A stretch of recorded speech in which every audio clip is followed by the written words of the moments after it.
Bien, mesdames et messieurs, merci beaucoup d'être là. Je voulais vous rendre compte de nos travaux et de ce sommet informel. Je veux d'abord évidemment remercier le Premier ministre tchèque de l'organisation ici à Prague de ce sommet informel après la première réunion de la communauté politique européenne qui s'est tenue hier. Je pourrais revenir d'ailleurs sur celle-ci si vous le souhaitez dans les questions, mais dans la mesure où j'en ai rendu compte hier soir, je ne serai pas plus long sur ce point. Nous pourrons aussi revenir, si vous le souhaitez, sur les différentes discussions que nous avons pu avoir, à la fois avec Serbie et Kosovo d'une part, ou avec Arménie et Azerbaïdjan d'autre part, puisque après la conférence d'hier soir, nous avons eu une longue quadrilatérale avec le Premier ministre d'Arménie, le président d'Azerbaïdjan, le président Charles Michel et moi-même. L'objectif de la discussion d'aujourd'hui était de revenir sur la guerre en Ukraine et sur l'énergie. Alors c'est un sommet informel et sans conclusion écrite, mais je vais tâcher de vous donner la substantifique moelle de nos débats et en tout cas de vous donner les orientations que suit la France. D'abord, il y a très clairement une volonté réaffirmée d'accompagner l'Ukraine dans ce moment de la guerre, de continuer de l'accompagner par notre soutien budgétaire, par la préparation de la reconstruction, par notre soutien militaire. À cet égard, je veux ici dire que la France a apporté un soutien militaire à l'Ukraine depuis le premier jour, avec des systèmes anti-chars, anti-aériens, des armements individuels. Je l'ai dit, nous sommes en train de continuer à travailler avec quelques partenaires européens sur des livraisons additionnelles de César. Et nous avons aussi pris la décision de créer un fonds spécial qui permettra, en cas de besoin, à l'Ukraine d'acheter directement auprès de nos industriels les matériels dont elle a le plus besoin pour soutenir son effort de guerre et sa résistance aux assauts russes. Nous allons doter ce fonds spécial de 100 millions d'euros pour commencer, mais ce qui permettra, sur des qualificatifs qu'on a validés, de pouvoir travailler aussi avec la base industrielle de défense française et de pouvoir, là aussi, poursuivre cet effort de guerre que nous évoquions. De la même manière, nous avons acté en Européens la poursuite des travaux de formation qui sont importants. C'est, je crois à cet égard aussi, la traduction de notre volonté d'agir en Européens et de nous coordonner dans cet effort collectif. Le deuxième grand sujet de discussion a été l'énergie. Nous avons eu un très long échange et au fond, que traduit cet échange? Le fait que nous avons aujourd'hui 27 modèles différents. C'est la très grande difficulté de cette période depuis le mois de mars. Et il faut être, je crois, extrêmement apaisé sur ce sujet parce que, comme toujours, et c'est l'histoire même de notre Europe, c'est dans les temps de crise, quand nous savons regarder avec sérénité les choses et réagir très vite de manière unie et solidaire que nous apportons les réponses structurelles. Et donc, si nous savons bien réagir collectivement, nous allons pouvoir très substantiellement améliorer l'organisation énergétique de notre Europe. Il faut le dire, nous le savons très bien et nous l'avions vu en discutant nos textes pour la stratégie climat, le fameux Fit for 55. Le modèle européen était encore beaucoup trop basé sur des énergies fossiles et qui était pour une bonne partie, le gaz, importé de Russie. Nous avons fait un très gros travail depuis le mois de février dernier, puisque nous avons très substantiellement réduit cette dépendance au gaz russe. Là où, en moyenne, la part du gaz russe dans les besoins de l'Union européenne représentait entre 30 et 35% du gaz que nous utilisions, ce chiffre est tombé à 7,5% aujourd'hui. C'est le fruit d'une stratégie de diversification que les Européens ont menée à l'égard d'autres fournisseurs. Nous avons accru, en ce qui nous concerne, évidemment, les volumes que nous importons depuis la Norvège. On a accru aussi ce que nous importons depuis les États-Unis d'Amérique. Des contrats ont été discutés avec plusieurs autres pays. Bon. Ça, c'est ce que nous avons d'ores et déjà fait. Aujourd'hui, quel est notre problème? À très court terme, nous avons un problème de prix. Prix du gaz qui est trop élevé, lié pour partie à des emballements du marché, un dysfonctionnement du marché et des comportements spéculatifs, et puis un prix de l'électricité qui, comme vous le savez, par la formule de prix européenne est très lié au gaz, qui lui-même s'est aussi emballé. Et à côté de ça, nous pensons tous aussi à l'hiver à venir, parce que si nous avons tous là aujourd'hui plus de 90% de nos stocks qui sont remplis, eh bien on doit se préparer d'ores et déjà à l'hiver prochain, qui sera encore plus dur. Puisque ce que nous avons pu accumuler en stock jusqu'à ce que les volumes russes soient quasi totalement coupés, l'est d'ores et déjà dès aujourd'hui. Donc il faut encore plus diversifier. Donc, il y a là des propositions très concrètes qui ont été faites par la Commission européenne. On a longuement débattu de celles-ci. Et au fond, je veux vous dire par rapport à cette crise de court terme, quels sont nos objectifs unanimes. Premier objectif, avoir un message commun pour faire baisser le prix du gaz, qui passera par la coordination des Européens, entre eux, puisque nous sommes des gros acheteurs.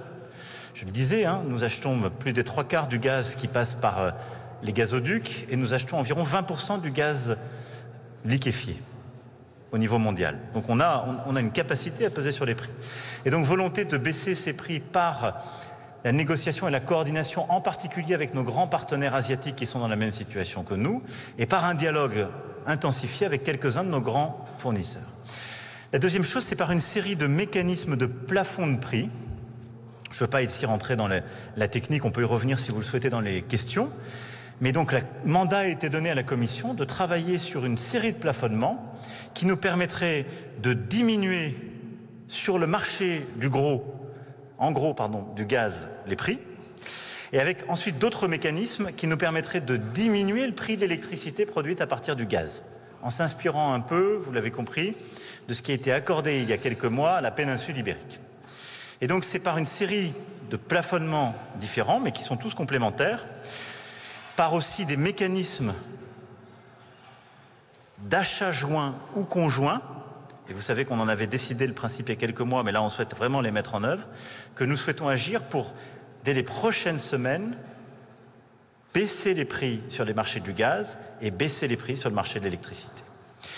Derrière ça, on a, comme vous le savez, la réforme plus structurelle du marché de l'électricité européen, sur lequel la Commission rendra sa copie en tout début d'année prochaine, et qui nous permettra, durant le premier semestre de l'année 2023, de changer, au fond, l'organisation du marché électrique, et qui nous permettra de, en particulier pour des pays comme la France, dont la production est très décorrélée du prix du gaz, d'avoir un marché qui fonctionne mieux, qui est plus juste, et qui correspond davantage au coût de production réel de l'électricité. En parallèle de cela, il y a évidemment la question du financement. Et vous le savez, il y a eu beaucoup de débats sur les accompagnements financiers que plusieurs États membres ont pu décider, parfois de manière récente, qui ont suscité de la tension dans plusieurs capitales européennes, arguant du fait que chacun pouvait être livré à sa situation financière nationale. Là aussi, sur la base des propositions faites par la Commission européenne, il y a un principe qui a été décidé, c'est celui d'une véritable solidarité et d'une véritable unité. Et je crois qu'il faut être clair, nous devons répondre de manière unie pour envoyer ce même message, baisser le prix du gaz et baisser le prix de l'électricité, avec toute une série de mécanismes complémentaires, mais nous voulons aussi très vite mettre en place des mécanismes pour qu'il y ait une solidarité financière européenne. Cette solidarité, là aussi le consensus a été assez large, ne doit pas passer par des mécanismes de subvention, mais des mécanismes de garantie ou de prêt qui correspondent d'ailleurs à des types de mécanismes que nous avions décidés au moment de la crise Covid, mais qui permettent, vous le voyez bien, de réduire la pression sur les États membres les plus fragiles financièrement et d'éviter qu'il n'y ait une fragmentation de l'Europe face à cette pression. Et donc ça, c'est vraiment pour moi un élément clé aussi qui conclut les discussions d'aujourd'hui. Ce qui veut dire que sur cette base-là, et à la lumière des indications que nous avons données, la Commission va travailler et prendre des décisions très concrètes dans les prochains jours et prochaines semaines. Nos ministres de l'énergie vont travailler sur tous ces mécanismes dans les prochaines semaines. Et donc nous nous reverrons lors du sommet du 20 et 21 octobre pour conclure les derniers points, si c'était nécessaire, mais avec aussi la volonté de faire tout ce qu'on peut faire d'ici là, parce que c'est aussi dans les bons niveaux et dans les bons forums qu'il faut pouvoir décider de ces sujets. Plus largement, et je vais ici faire un point qui me tient à cœur, je pense que cette crise montre qu'on doit continuer d'améliorer les interconnexions en Europe. En particulier les interconnexions électriques qui sont les plus structurantes si on veut viser une stratégie cohérente pour notre Union. Plusieurs États membres, sous la pression de la guerre et du dérèglement du marché énergétique et en particulier gazier européen, eh bien, soit retardent, soit révisent les stratégies climatiques qui étaient les leurs.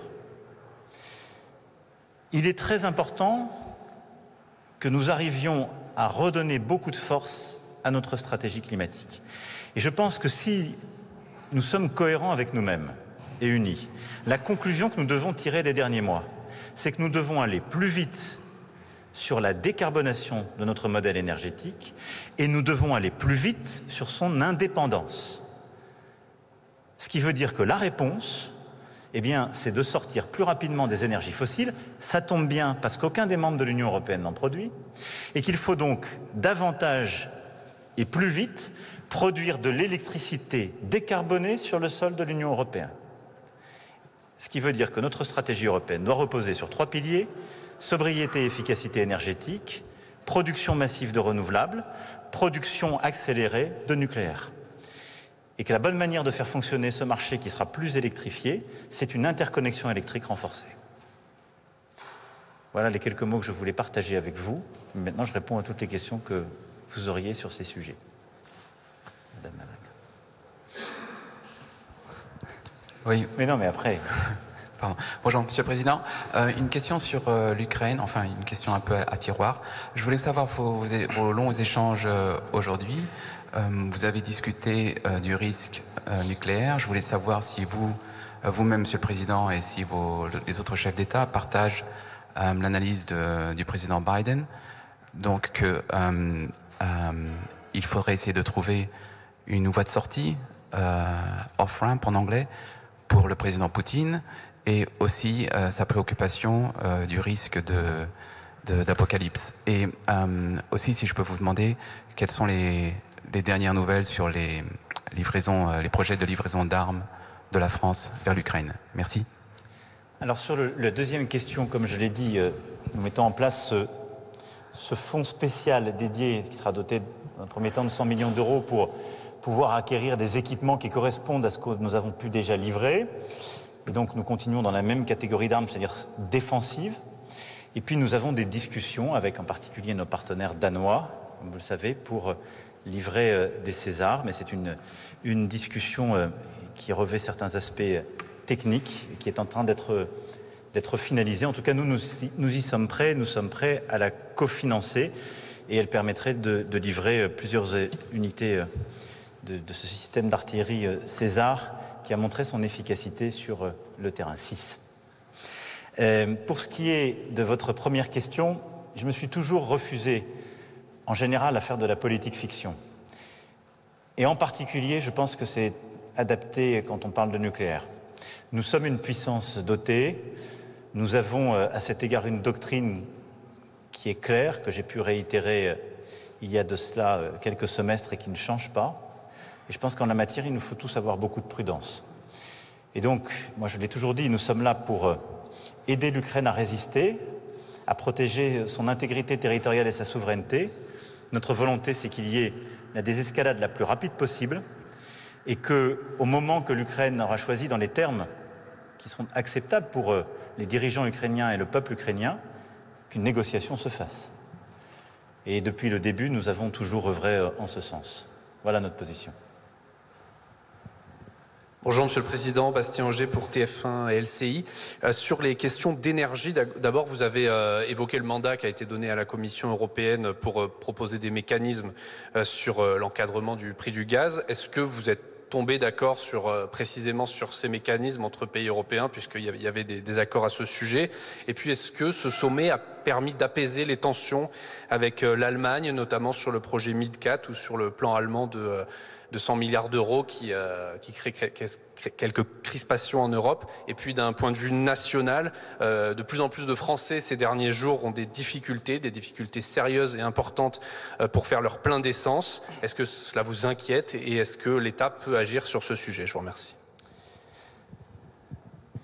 Alors, comme je vous l'ai dit, ce sont des mécanismes très techniques.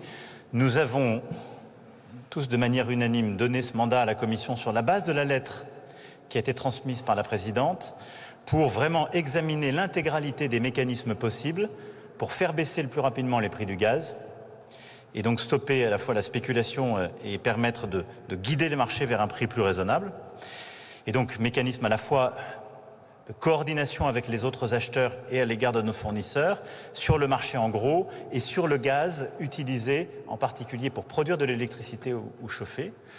Et puis nous avons donné mandat également sur les mécanismes financiers. Donc il n'y a pas eu d'accord sur des mécanismes précis parce qu'il n'y avait pas de mécanisme précis qui était mis sur la table par la Commission. Donc maintenant c'est ce travail qui va se faire. Ensuite, je pense qu'il faut vraiment, vous savez, l'unité est un trésor surtout dans ces moments.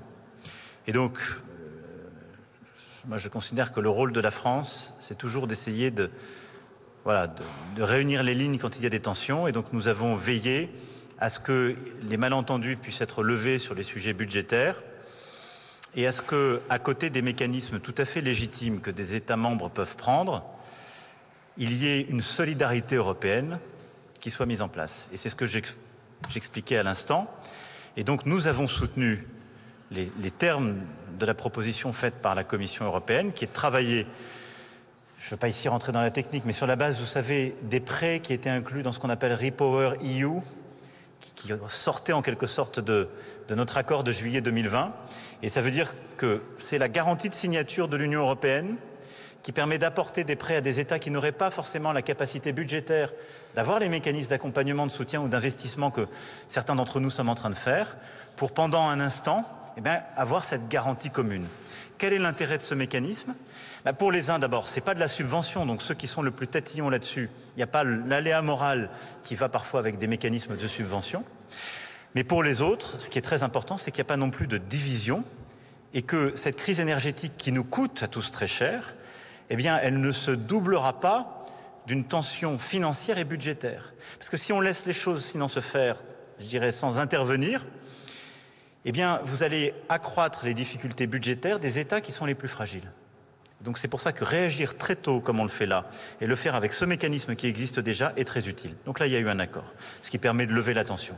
Sur MidCat, pour lever les ambiguïtés, c'est un gazoduc qui passe au milieu des Pyrénées entre l'Espagne et la France. Donc ce n'est pas un sujet de désaccord entre la France et l'Allemagne, sauf parce que j'ai raté une étape.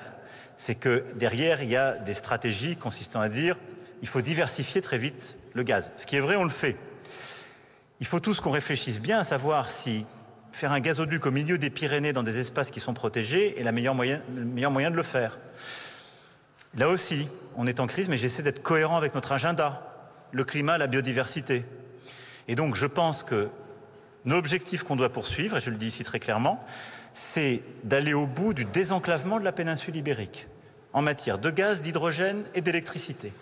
Et de regarder avec la stratégie qui sera la nôtre pour les années et les décennies à venir, les mécanismes qui sont les plus importants et les tracés qui sont les plus pertinents. Donc je verrai dans quelques jours à Paris le Premier ministre Sanchez et le Premier ministre Costa et on va trouver des accords très pragmatiques à trois. Parce que c'est comme ça qu'on fera les choses et qu'on les fait bien, en européen. Mais la France, elle est pour l'interconnexion et la France, elle est pour une Europe solidaire.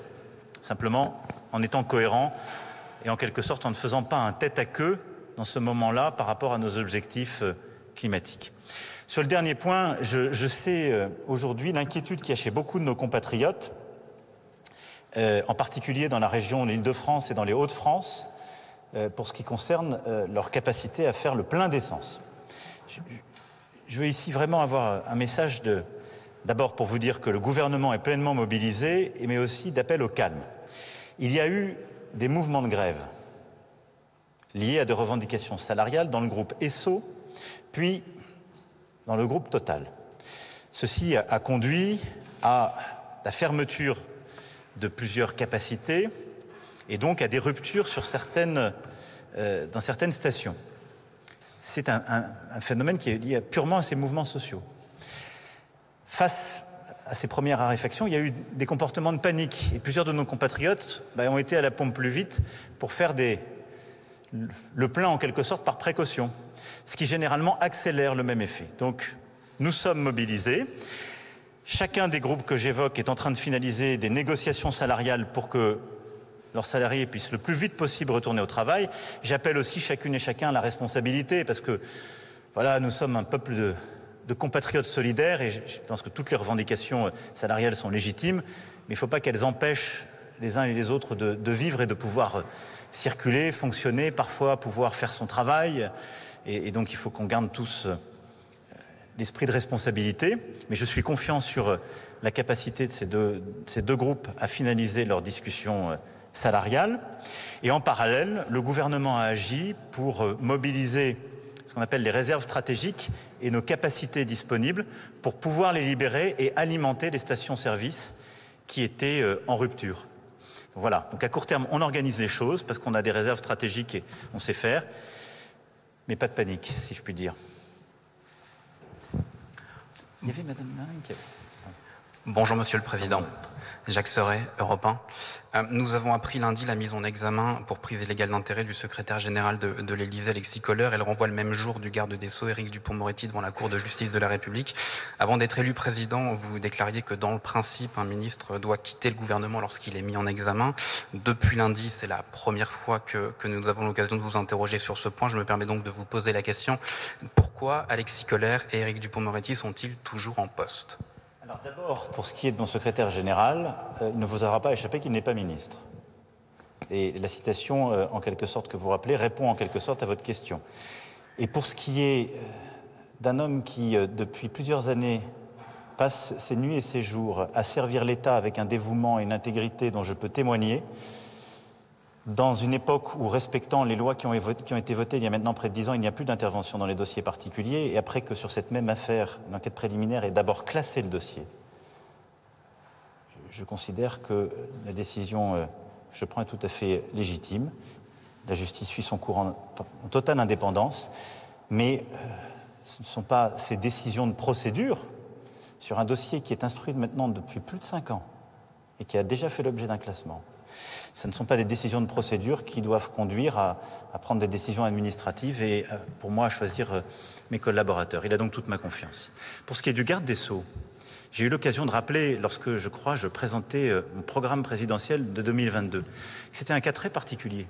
Parce qu'il se trouve qu'il est mis en examen dans une procédure qui est une saisine des syndicats de la magistrature sur une affaire qui impliquait des magistrats dans une procédure où il était parti quand il était avocat, avec d'ailleurs des arguments qu'il soulève. Et donc ça ne touche en rien, évidemment, ce qu'il a fait en tant que ministre dans son activité, ni des sujets qui, si je puis dire, relèvent de la morale autre, mais c'est une vraie question, maintenant, de lien entre le fonctionnement de l'exécutif et de l'autorité judiciaire.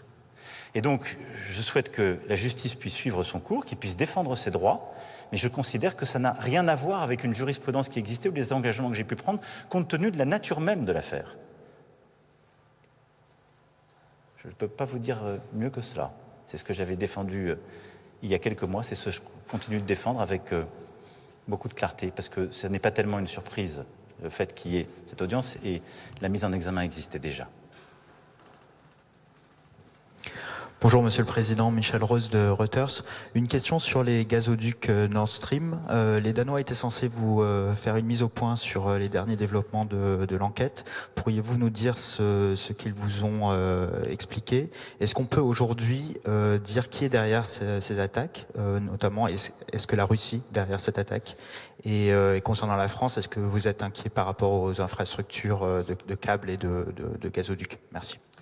Alors, la première ministre danoise et la première ministre suédoise ont en effet fait part du fait que des enquêtes étaient en cours, qu'il s'agissait bien d'actions de sabotage organisées. Elles ont aussi rappelé qu'à ce stade, il est impossible d'attribuer ces actions de sabotage.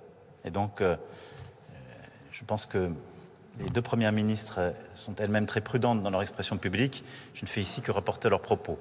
Nous avons d'ailleurs proposé à l'ensemble des pays qui ont des infrastructures gazières, mer Baltique et mer du Nord, de procéder à des opérations coordonnées.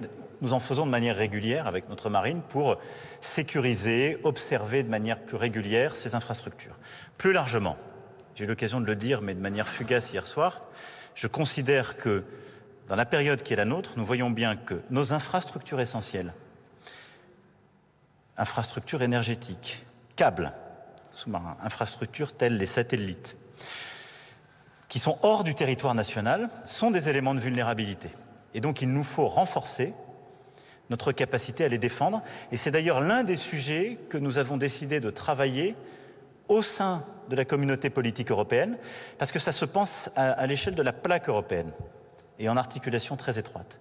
Et donc avoir une coopération de nos systèmes d'observation, de nos systèmes parfois de surveillance militaire est une très bonne chose, tant nous voyons que l'hybridation de la guerre, celle que nous sommes en train de vivre, eh bien, met à risque ces infrastructures et peut créer des très grandes vulnérabilités dans nos pays.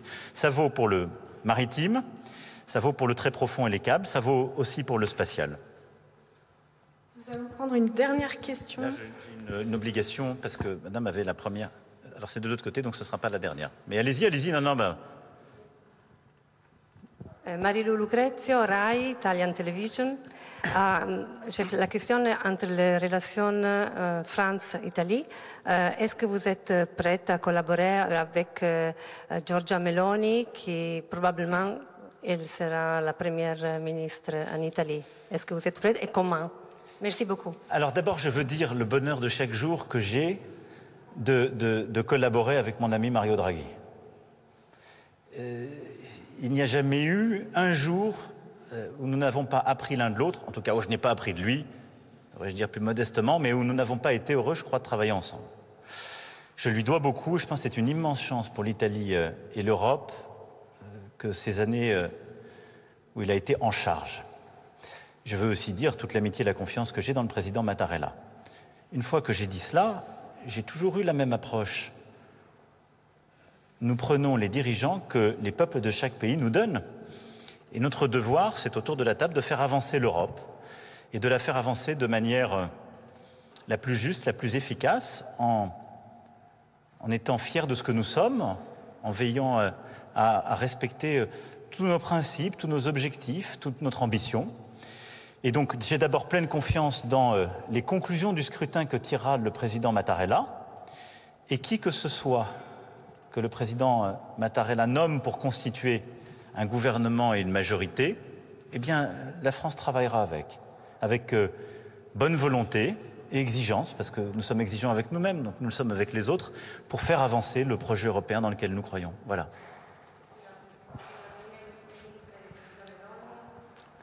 Mais je vous le dis, moi, c'est quand même pas le président français qui va choisir présidente du Conseil italien. C'est le fruit du vote du peuple italien. Et de par votre constitution, la désignation formelle se fera par votre président. Et moi, je travaillerai avec la personne qui sera ainsi désignée, qui sera le fruit des élections, avec la meilleure des volontés, mais je ne changerai pas non plus, avec les principes et les valeurs qui sont les miennes, mais j'ai toujours su avancer pour le moment. Merci. À vous entendre, ça serait finalement assez facile de faire baisser les prix du gaz. Vous avez dit des achats conjoints, vous avez dit négocier avec nos fournisseurs et vous avez dit un mécanisme ibérique. En réalité, les achats conjoints, ça a été proposé en mars, on n'a pas bougé d'un iota, donc ça n'a pas l'air si simple que ça. La négociation avec les pays fournisseurs, on essaie avec la Norvège, mais ça n'a pas l'air si simple que ça. Je ne parle même pas des États-Unis. Quant au mécanisme ibérique, au-delà du fait que tous les 27 ne sont pas d'accord là-dessus, on sait bien que c'est un mécanisme, ou un autre, mais qui laissera toujours des pays qui seront moins bien traités, qui n'est pas égalitaire. Donc, comment on fait, honnêtement, pour aller vite, parce que les factures sont très élevées? Et vous avez aussi dit qu'il y avait un accord aujourd'hui entre les 27 pour mettre en place des prêts qui auraient la garantie des États pour aider les entreprises, etc. Est-ce que vous pouvez nous dire quelle est l'enveloppe de ce futur mécanisme? Alors, je ne vais pas faire le travail de la Commission. Comme je vous l'ai dit, nous n'avions pas de texte aujourd'hui, ni de précision. Donc c'est la Commission qui va faire cette proposition et il y aura un travail sur votre deuxième point. Sur l'autre, je vous ai donné une série de mécanismes. Si tout était facile, nous ne serions pas là. Exactement. Je vous remercie de le dire vous-même. Et donc, comme nous vous manquons régulièrement, c'est pour ça qu'on fait des conseils européens et qu'on revient devant vous. Et donc, si c'était facile, non mais le marché est totalement désorganisé, donc rien n'est facile. Comme ça n'était pas facile de produire des vaccins, de les acheter ensemble et de les distribuer. Mais nous l'avons fait.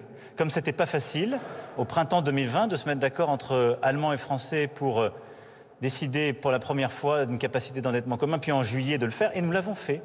On fait plein de choses difficiles, chaque jour, et on va continuer. Donc vous avez parfaitement raison, ça n'est pas facile.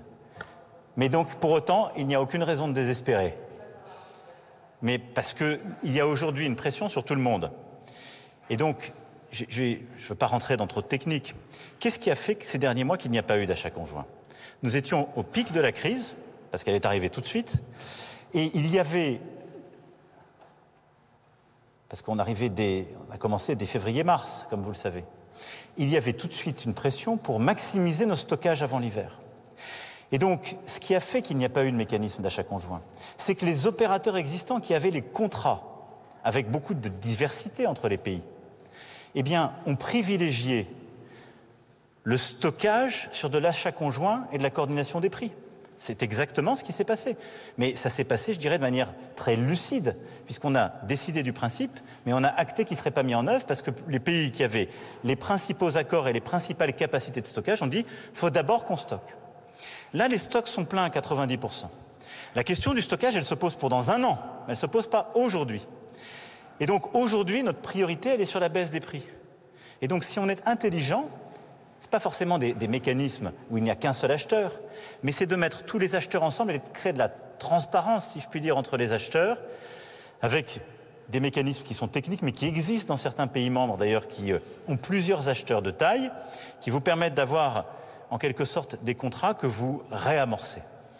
Donc là, il y a une capacité à le faire, et en tout cas à peser de manière plus coordonnée sur le marché, premièrement. Deuxièmement, on a avancé techniquement, parce qu'il faut bien voir une chose, c'est que la vulnérabilité qu'avait l'Europe, c'est une surexposition au gaz russe.